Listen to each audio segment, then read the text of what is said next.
और उधर दरभंगा के लहरियासराय में एक प्राइवेट क्लिनिक सेंटर में महिला पेशेंट से रेप करने का आरोप लगा है। पीड़ित महिला ने फोन कर पुलिस को बुलाया और न्याय की मांग की, लेकिन जब पीड़ित महिला को न्याय नहीं मिला तो पीड़ित महिला ने मानवाधिकार को फोन कर शिकायत की। अब मानवाधिकार की टीम क्लिनिक पर पहुंचकर जांच पड़ताल कर रही है। आइए देखते हैं विनोद कुमार शर्मा की रिपोर्ट।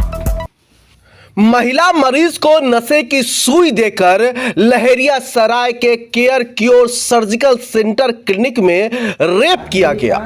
पीड़ित महिला की तबीयत खराब होने के कारण अपने बेटे के साथ अपना इलाज कराने इस क्लिनिक में आई थी, लेकिन हैवान क्लिनिक स्टाफ ने उसे नशे की सुई देकर अपने हैवानियत का शिकार बना लिया।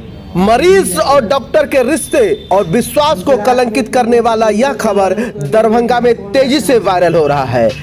अब इस मामले को लेकर पीड़ित महिला मानवाधिकार के पास पहुंची है और मानवाधिकार को लिखे एप्लीकेशन में पीड़ित महिला ने कहा है कि रात्रि 10:30 बजे के आसपास उनकी तबीयत खराब हुई तो वो भटियारी सराय दोनार में जो क्लिनिक है केयर क्योर सर्जिकल सेंटर वहां इलाज कराने पहुंची, लेकिन इलाज के नाम पर वहां जो डॉक्टर मौजूद थे जिनको बाद में कंपाउंडर कह दिया गया, वो उन्हें फर्स्ट फ्लोर पर ले गए और उनको नशे की सुई दे दी और जब उनको नशा हो गया तो उनके साथ दुष्कर्म किया गया। लगभग 30 मिनट बाद जब उनको होश आया तो उन्होंने देखा कि उनके सारे बदन से कपड़े हटे हुए हैं। मानवाधिकार के कर्मचारी अब इस मामले को संज्ञान में लिया है और इस पर एक्शन लेना शुरू कर दिया है। मानवाधिकार के लोग क्लिनिक पहुंचे और जांच पड़ताल की। शुरुआती दौर में ये जो आरोप है मानवाधिकार के लोग कह रहे हैं कि ये सच जैसा प्रतीत होता है। अब देखना ये है कि इस पर कितनी कार्रवाई हो पाती है। रात में जो लिखित आवेदन है तो वह रात में 10:30 बजे इसके क्लिनिक में आई थी। यह लड़का फर्स्ट फ्लोर पर उसको लेकर के आया, ज़बरदस्ती ले गया इसको डॉक्टर के चैम्बर में, जेल को लगाने के लिए कहा, NSL। उसके बाद में नशा का इंजेक्शन इसको दे दिया गया। उसके बाद उसका बेटा भी को आने नहीं दिया पास में, गेट बंद कर दिया। चिल्लाने पर वो लड़का ऊपर आया, उसको फिर थाना भी आया। थाना के आने के बाद इन लोगों का वो लड़की महिला के साथ लोग मारपीट भी किए हैं, बचाव में हुआ। उसके बाद जाति सूचक गालियाँ भी दिया गया। वह जाति का वो लोग हरिजन है और ये सब बातें सभी गोपनीय हैं, ठीक है।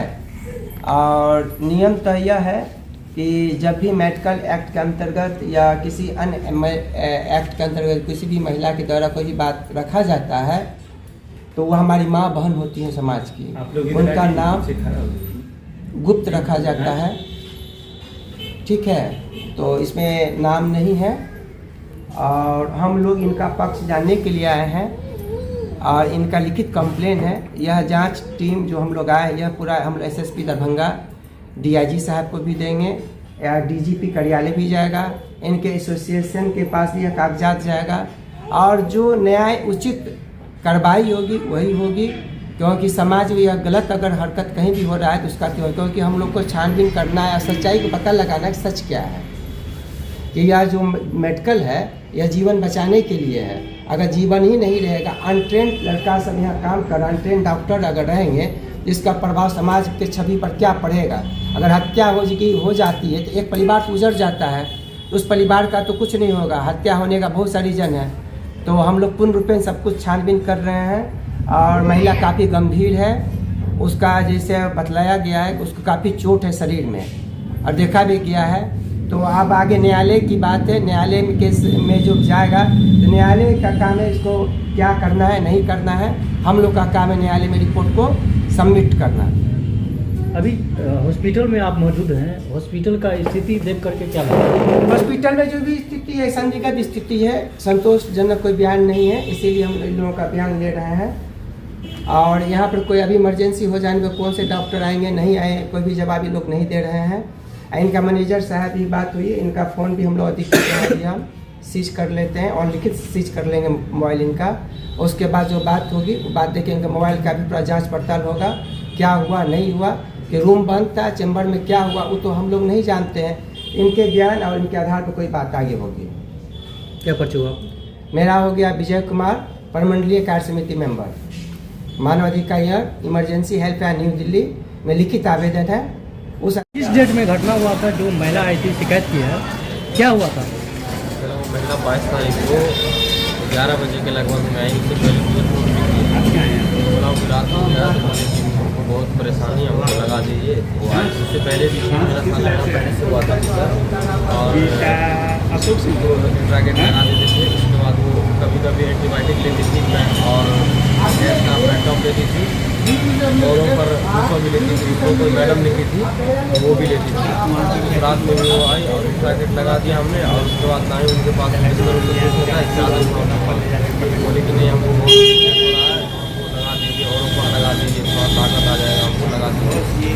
बोला नहीं है मेरे पास, तो लगा दीजिए, आप लोगों को लगा दीजिए।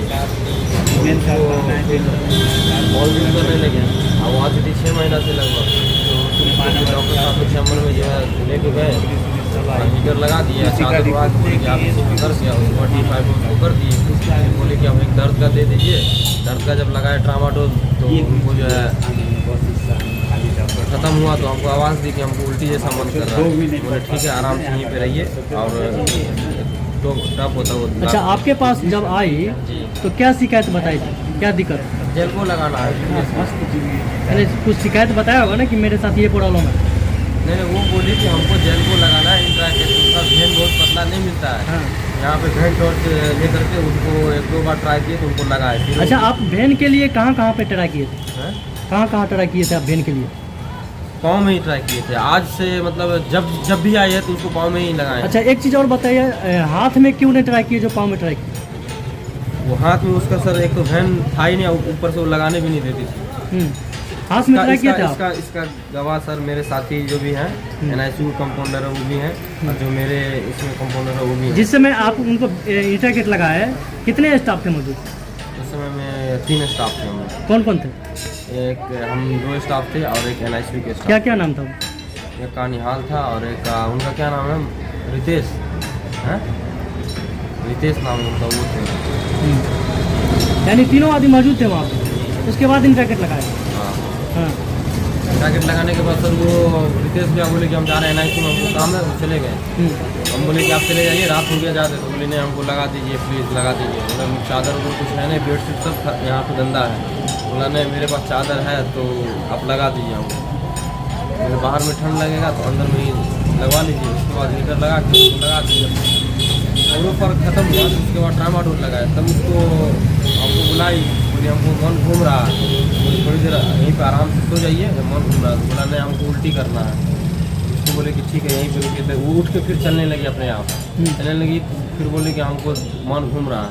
हम उसको पकड़ लिए, उसको अपने बेटे को चिल्लाई, उसका बेटा यहीं पे बैठा हुआ था। उसको हम आ करके बोले यहाँ पे कि देखो तुम्हारी अम्मी बोल रही है ऐसा ऐसा लगा देने को, तो क्या करें? तो बोला कि ठीक है लगा दीजिए। तो हम बोले कि चलो ऊपर बैठना, अभी तो चले जाओ घर में, तो चलो ऊपर। तो बोला नहीं अम्मी, हम बोले कि नहीं यहाँ पर मत बैठो, ऊपर चलो। तो लड़का नहीं आया। अब जब भी आता था तो लड़का नहीं आता था और उसके फादर आते थे, वो आके बैठ जाते थे। उस दिन वो लेट आए, इनको लगा दिए। उसके बाद वो लड़का जो है बोला मेरी अम्मी को मार दिया, ऐसा किया वैसा किया, मेरे साथ मारपीट किया। उसके बाद उसके अबू आए, वो समझाए कि मारपीट मत करो, लेकिन वो नहीं माना। अपने दोस्त को बुलाया और लड़ाई झगड़ा किया। उसके बाद में 112 को फ़ोन किया, 112 आया यहाँ पे, फिर बेता थाना आया। दोनों कह रहा था कि नशे में, तो 112 और बेता थाना दोनों को अपना जो भी एड्रेस पूछे, सब पूछे, सब दिए और वो लोग मिल के गए। उसके बाद उसके बाद आपके हॉस्पिटल से कब गई महिला? महिला वही 2 बजे के बाद गई है। 2 बजे के बाद गई है? 2 बजे के